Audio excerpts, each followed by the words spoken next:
সিলেট শহরের একবারে খান্দাতো চা বাগানের কুলকৃষি লুকাইয়া আছে এমন একটা লেক, যে জায়গায় সাইডো বা চা বাগান নিরিবিলি একটা পরিবেশ, যে জায়গা হইতে পারে ছবি এবং ভিডিও করবার লাগে আর বন্ধু বান্ধব নিয়ে সময় কাটাইবার লাগে একবারে পারফেক্ট একটা জায়গা। ভিডিও মাই দেখাই খুব সহজে কিলাখান আপনারা এইখান থেকে ঘুরিয়ে আইবা।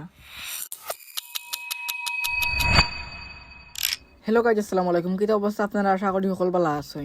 লগে আছেন আমার ফাহিম ভাই। বিকাল টাইম হঠাৎ করে কইলা বা কোন জায়গা থেকে ঘুরিয়ে আই। আমি কইলাম তেয়ার চলো সুজা এলাম পাঠানটুলাতে আপনারা তেথারবা যেখানে অনেক অটো রিক্সাইন আছে, ওখান থেকে আমরা এখানে অটো রিক্সা লইলাম। রিক্সা দিয়া কই জিরাম একটু ফরেও কইরাম। রাস্তার দু সাইডে আছে অসংখ্য চা বাগান। সিলেটের চা বাগানের খাতি আছে সারা বিশ্ব জুড়িয়া। দেশের মোট 90% চা উৎপন্ন হয় সিলেট থাকিয়াও। এর লাগেও মূলত সিলেটে দুইটা পাতা একটা কুড়ির দেশ খোয়া হয়। রিক্সা দুটার সময় কইলিবা যে আলিবাহার যাইতা। পাঠানটুলা তাইলে আপনারা আলিবাহারের রিক্সা ফাইলিবা। রিক্সা আলা বাইরে কইলে দেখাইয়া দিবা আলিবাহারের গেট। আতর বাম থেকে দি রুয়ানা দিবা। আমি যে লেকর কথা কইছি লেকটা একটু ভিতরেও। ভ্রমণ পেশা মানুষের কাছে আনন্দ ভ্রমণ কিংবা সময় কাটাইবার লাগে পছন্দের একটা স্থান আলিবাহার চা বাগান। সিলেট শহরের খান্দার থাকায় অনেক পর্যটক অকল যায়নি কানো মাঝে ঘুরার।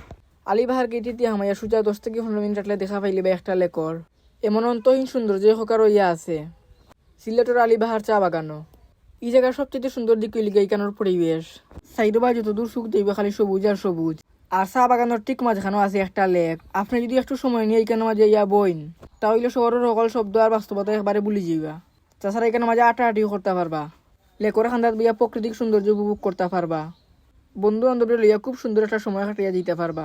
বিশেষ করে এই জায়গার বিকেলের সময়টা সবচেয়ে বেশি সুন্দর। রাস্তাও একবারে সহজ। সিলেট শহর থেকে অল্প সময়ে এইখানে মাঝে ঘুরিয়ে যেতে পারেন। ইলাখান জায়গা আমরা সিলেটের মাঝে খুব কমও আছে। লেকলাখান দেখতে লাগলেও একটা মূলত একটা ফিশারি। তবে পরিবেশটা দেখে লেক থেকে কোনো অংশ কম লাগে না দেখতে। সপ্তাহ পরে আজকে সারা বিকালটা আমরা ওই জায়গার মাঝেও কাটাইছি এখন ধরো আমার পরিবেশের মাঝে।